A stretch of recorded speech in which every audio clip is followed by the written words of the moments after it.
Ներդրությունների կապված ինչ կանխատեսումներ ունեք ու ասել եք նաև, որ դրանից հետո այդ փուլում խոսելու եք սահմանադրական փոփոխությունների անհրաժեշտության մասին, դա ձեռնարկելու մասին, հետաքրքիր է այդ ազդարարումը, այսպես ասած, կնվազեցնի վերընտրվելու շանսերը, թե հակառակը կմեծացնի։ Գիտեք, ավելացնելի արտահերթ ընտրությունների գործընթաց հնարավոր է, որովհետև ձեր պաշտոնը որ ամիսն հոկտեմբերն է, արդեն մայիսին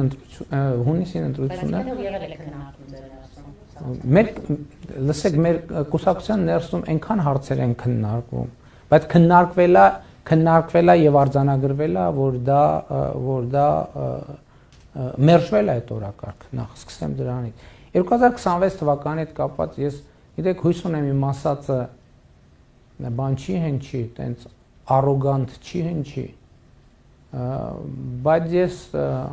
մեծ համոզմունք ունեմ, որ 2026 թվականի խորհրդարանական ընտրություններում ժողովուրդը Հայաստանի կառավարման մեզ տված մանդատը երկարացնելու է։ Ինչու՞։ Որովհետև այս քաղաքականությունը, խաղաղության օրակարգը, որ մենք վարում ենք, այդ քաղաքականության հեղինակը ժողովուրդն է։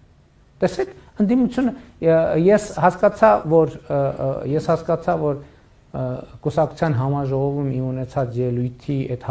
հատվածը կամ չի նկատվել կամ չնկատելու է տրվում։ Մենք 2000 շատ է խոսում, չէ՞, ծրագրերի, նախընտրական ծրագրերի։ Ես ելույթում ինչ ասացի, 2021 թվականի նախընտրական process մենք մտել ենք ստանդարտ երրորդ հանրապետությանը հատուկ ռազմահայրենասիրական նախընտրական ծրագրով։ Այսինքն ոնց որ տենց այն մոդելով ԿՊ դաշնակցական նախընտրական ծրագիրը գրել ենք, մտել ենք նախընտրական քարոզարշավի մեջ։ Բայց հնդածս ժողովուրդը եւ դա ես ասել եմ դեռևս 2021 թվականի օգոստոսի 24-ի իմ ելույթում եւ դա արտահայտված է կառավարության ծրագրում։ Ժողովուրդը այդ տրամաբանությունը փոխել է։ Մեր մոտ չկա ինստիտուտ ընտրություններից հետո նախընտրական ծրագիրը փոխել, բայց նախընտրական քարոզարշավի ողջ ընթացքում տեղի ունեցել մի բան, ամբողջ քաղաքական նարատիվի եւ ընկալման ռազմավարության փոփոխություն է տեղի ունեցել, ինչը արտահայտված է կառավարության ծրագրում։ Գնացեք հրապարակային փաստաթուղթը, ինչա գրած կառավարության ծրագրում։ Կառավարության ծրագրում գրված է 2021-ից 2026 թվականի գործունեության համար ժողովրդի առաջ կառավարության ստանձնած մեծագույն պարտավորությունը խաղաղություն, խաղաղ զարգացման դարաշրջան բացելն է։ Դա 2021 թվին խորհրդարանում քվեարկված ծրագիրն է։ Այդ որ մեզ ասում են ծրագրի շեղ, մենք մեր ծրագրում գրել ենք, որ մեր մեծագույն պարտավորությունը խաղաղության դարաշրջան բացելն է։ Մեծագույն ինչ է նշանակում։ Նշանակում է, որ դա ամենակարևորն է, կարևորների կարևորը, դրանից ավելի կարևոր բան չկա։ Այսինքն այս օրակարգի նկատմամբ մյուս թեմաները ստանում են երկրորդական բնույթ։ Եվ մենք մեր մեծագույն պարտավորությունը կատարել ենք։ Եվ ընդ որում ես ասում եմ, որ դա այդ փաստաթուղթը դրված է եւ ընդունվել է 21 թվականի կառավարության ծրագիրը եւ հրապարակային կարող եք մտնել,